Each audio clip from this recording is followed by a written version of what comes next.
What is going on, YouTube? It is your boy, MrBaboon, back with a reaction video. This time we have a Firefighter's Nightmare, the Charleston Sofa Superstore file. And I'm guessing this was in North Carolina, I'm guessing. Maybe. Because I know it's not. Yeah, I think. I don't know, we're going to find that out because I'm not sure about that one. So disclaimer, I don't know if anything I say is true. Like on any video I do, I don't know if anything I'm talking about is true. I just know I talk about what stuff if I think it's true. And if I hear people talk about it and if I get some more information, I talk about it that way. So, just like this one, really fast, check the description. I will have the link and the channel video down below in the description if you guys want to go check the channel out. Or the video out for you guys yourself, if you guys can. Make sure you guys like, comment, subscribe, turn on post notifications, comment, share the video if you guys know someone who would enjoy, or someone who, or if anyone will enjoy, just share the video. You know what I mean? It helps me out, and I really do appreciate it if you guys do subscribe and all that good stuff. Okay, but I'm done holding the video. We're just gonna go ahead and get into this reaction. Okay. Here it is. 911 call alerts emergency services to a fire. When a 911 call alerts emergency services to a fire in Charleston, it ends up as the deadliest firefighting disaster since 9/11. It's Monday, June 18th, 2007, and an emergency call requests services to a fire in Charleston. Fire crews respond immediately, with the first truck arriving just 3 minutes later. The call leaves 9 firefighters dead. Charleston, South Carolina has a long and proud tradition of firefighting. In 2007, the department had 237 firefighters. Wait, did it say North Carolina? Firefighters dead. Charleston. Really fast, RIP to all those firefighters who lost their lives. And actually, RIP to anyone who's lost their life in the world. Like firefighters, anyone like that. You know what I mean? RIP to everyone who's lost their lives. Not just the firefighters, but I mean everyone in the world. RIP. South Carolina. South Carolina, my bad. It was South Carolina, not North Carolina. That's on me, my bad. A tradition of firefighting. In 2007, the department had 237 firefighters and 19 companies spread across the city. It's a tight-knit profession, with personnel spending up to 24 hours together on call every 3 days. That Monday, Charleston dispatchers received the first 911 call at 7 minutes past 7 p.m. The caller shouts there's a big fire behind a warehouse in the commercial hub. They urge emergency services to hurry as smoke is pouring out of the building. Moments after the first call, the alarm sounds at Engine Company 11, where the crew are sitting down for dinner. Whew, my patchouli's wearing off. Oh, my favorite shirt is ruined. Humans. The station is less than a mile from the blaze. The men grab their firefighting gear and head towards 1807 Savannah Highway, Charleston, home to the Sofa Superstore. Engine 11 arrives at the 42,000 square foot furniture store at about 10 past 7 with sirens blaring. The building sits on nearly 2 acres of land, and the crew can see thick smoke pouring from a loaded dock area, a space where store workers are known to take their cigarette breaks. Firefighters get to work immediately, attacking the exterior fire. Assistant Fire Chief Larry Garvin, the highest-ranking officer on the scene, assumes operational command. Donning his protective coat and helmet, he enters the front of the building, along with 2 other firefighters to assess the situation. Garvin is no stranger to the store, having spent an hour just the week prior selecting furniture for a new fire station down the road. According to media reports, Garvin also led a walkthrough of that very building in 2006 to plan how crews would respond to a potential fire there. But Garvin's 2006 plans did not include the potentially hazardous steel truss system which supports the roof over the vast showroom floor area. A construction design that creates concealed spaces overhead where fires can grow without detection. Ominously, this type of design is called Widowmakers by the firefighting fraternity. Garvin initially sees no signs of fire inside the building and concludes that the showroom is safe. But as he opens the double doors connecting to the warehouse, The fire rips them from his hands as it swallows the fresh oxygen. The pull is immense, and Garvin can't shut the door as flames push through the showroom. 4 minutes later, the crew from Ladder 5 are among the first to go inside the building with hoses to try to contain the fire. Engine 16 and 19's crew rush inside soon after with an additional hose line. But the crews have difficulty dousing the rapidly spreading blaze with insufficient water pressure. In publicly released radio transmission recordings, several firefighter crews are heard calling for more water pressure on several occasions. The department's hoses have a smaller diameter than most others, and on top of that, water supply lines are running across the busy Savannah Highway, where cars are continuously hampering the pressure by driving over the hoses. Bro, why the hell? When Fire Chief Rusty Thomas arrives on the scene, he puts on his white chief helmet and takes command. So wait, how come, like, why would they drive over the hose? Like, why can't they just take another way home? You know what I mean? Or, like, just back up, go somewhere else, and wait until all this is solved. Like, I mean... Redeploying trucks, coordinating incoming support and monitoring water supplies. However, the city's command system dictates that such tasks be delegated so that the chief's main focus lies on combating the fire. A sofa store employee, Jonathan Tyrell, is working in a small workroom off the warehouse when he becomes aware of the fire. Tyrell can hear the sirens and knows the only way out is through the warehouse. But when he opens the door, a blazing tower of furniture blocks his escape. This would only be the start of the disaster. Damn. Jonathan Tyrell tried calling 911 just before 7:30. His first attempt failed and he tried to call his wife, but that call also failed. Damn. Miraculously, the second 911 call went through, even though Good. Tyrell said he'd never been able to get cell phone reception from that spot before. The operator transferred him to a firefighter on the scene, who told him to calm down, hug the floor, and wait. As the thick black smoke enveloped everything around him, Tyrell wondered if he would ever see his wife and daughter again.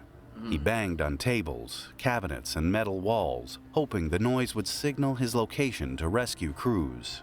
5 minutes after his call, a firefighter's axe cut through the wall and pulled him out of the building. Tyrell would be the last person rescued from the sofa superstore. Damn. The situation inside the showroom continued to deteriorate, Damn. with visibility extremely limited by the thick black smoke and stacked furniture hampering the movement and bearings of firefighters inside. By 7:31 p.m., more than a dozen men have been using their breathing apparatus for at least 18 minutes, leaving them running severely low on air. Radio transmissions painted a bleak picture of the conditions inside, with firefighters heard shouting unintelligibly. One firefighter was anxiously screaming that he had lost connection with his hose, a life-threatening situation inside a building fire, as firefighters know to follow their hoses back to the safety of the truck outside, especially in low visibility conditions. Then, Come to TurboTax and don't do your taxes. Meet with an expert who will do them for you, so you can do not taxes. Damn, this is crazy, though. The new Mentos Pure Fresh Like, Gum Bottle is 90% paper I- based, which is less painful. Honestly, I wouldn't know what to do. I really wouldn't. then at 7:32, the call comes in that no one wants to hear. Mayday echoes across the radio. A second firefighter communicates his dying wish to the chief directly. Car 1, please tell my wife that I love you. Chief Thomas issues a radio silence so he can communicate with the crew inside. Then another voice is heard from inside uttering the final words of a solemn prayer. In Jesus' name, Amen. 24 minutes into the fire, the chief had no idea who sounded the Mayday call and didn't know how many fighters were still trapped inside. But he did know that the situation inside was dire and possibly fatal. Shortly after, a message came in from dispatch that the engineer of Ladder 5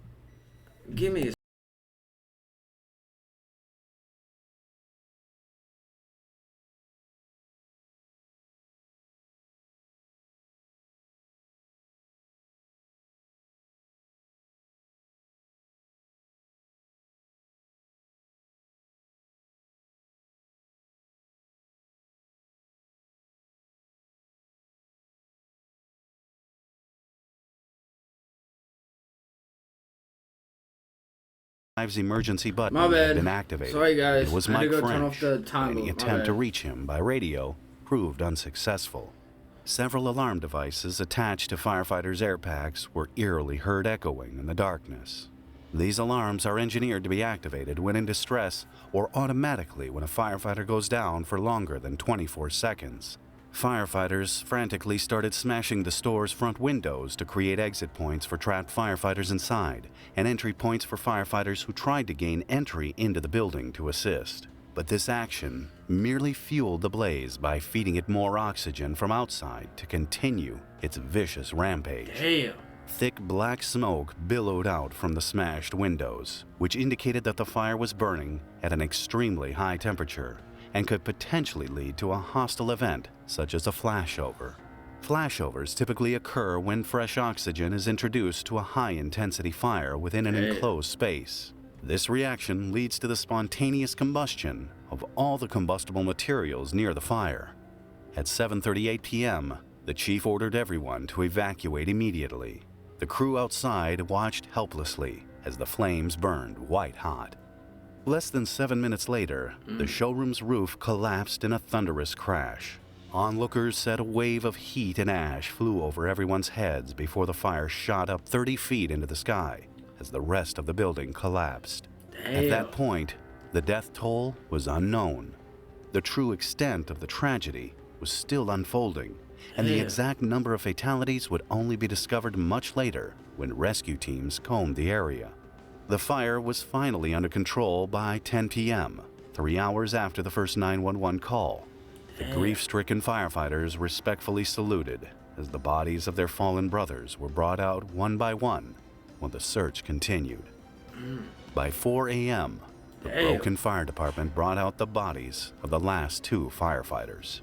9 bodies were found in the smoking embers of the showroom floor. Damn. Louis Mulkey, Mike Benke, Melvin Champagne, William Hutchinson, Bradford Beatty, Damn. James Drayton, Mark Kelsey, Michael French, and Brandon Thompson. Hey, can we get an RIP in chat for all these guys?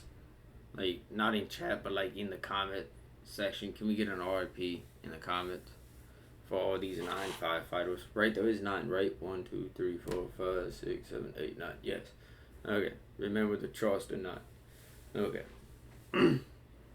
But can we get an RIP in the comments? Damn. That's crazy. All died in the line of duty. The men, ranging in age from 27 to 56, were all career firefighters and had more than 130 years of experience among them. At least 9 other firefighters were injured, barely making it out of the building before the collapse. The firefighter's death left the people of Charleston shocked and saddened. It elicited messages of support the world over, including from President George W. Bush, who called the men heroes. He said they demonstrated great skill and courage, and that their legacy would continue to inspire all Americans. 4 days later, the brave men received a hero's farewell when thousands gathered to pay their final respects. Fire crews from around the world showed up in their numbers. A motorcade of more than 300 fire engines, ladder trucks, ambulances, and command vehicles drove past the 3 fire stations where the 9 men were based.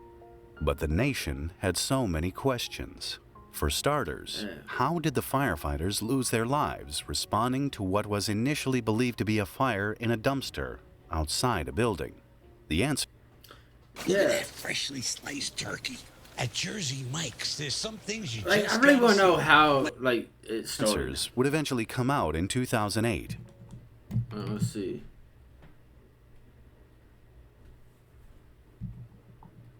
In the form of reports released by the National Institute for Occupational Safety and Health, the National Institute of Service Technology, and an independent investigation report commissioned by the City of Charleston. Investigators used modeling methods and examined debris and constructions, as well as the contents of the store. They also used photographs, interviews, videos, and over 900 radio transmissions to piece together how the deadly blaze spread. The reports made several findings and highlighted 2 main factors leading to the devastating fire: factors relating to the actual building and the property where the blaze occurred and the operations conducted by the Charleston Fire Department. It found that the Sofa Superstore had several high fire risks, which added to the volatility of the situation. The fire could have been prevented if the property had been built and maintained in accordance with state and local codes. It included additions to the structure, mainly constructed out of wood and enclosed by sheet metal. The additions were reportedly constructed without building permits and violated several code requirements. A few examples of this were the open floor plan and the hidden buildup of combustible smoke and gases due to the spaces between the drop ceiling and the roof of the main showroom.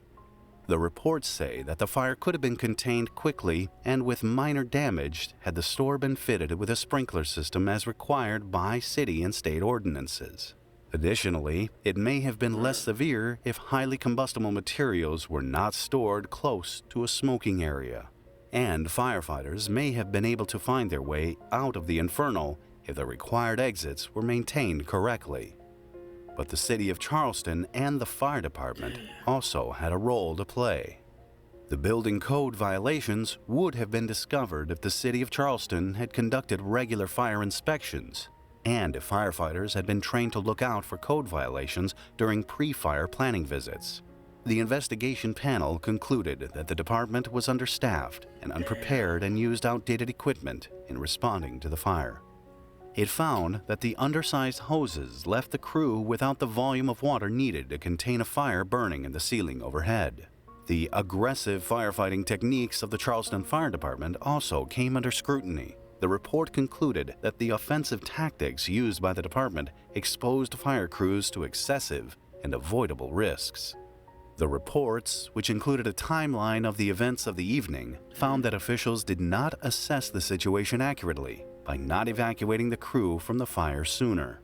It also noted that Chief Thomas ordered the smashing of the store's front windows when he realized firefighters were trapped in the smoke-covered showroom, an action which resulted in oxygen entering the building, accelerating a flashover which ignited the showroom.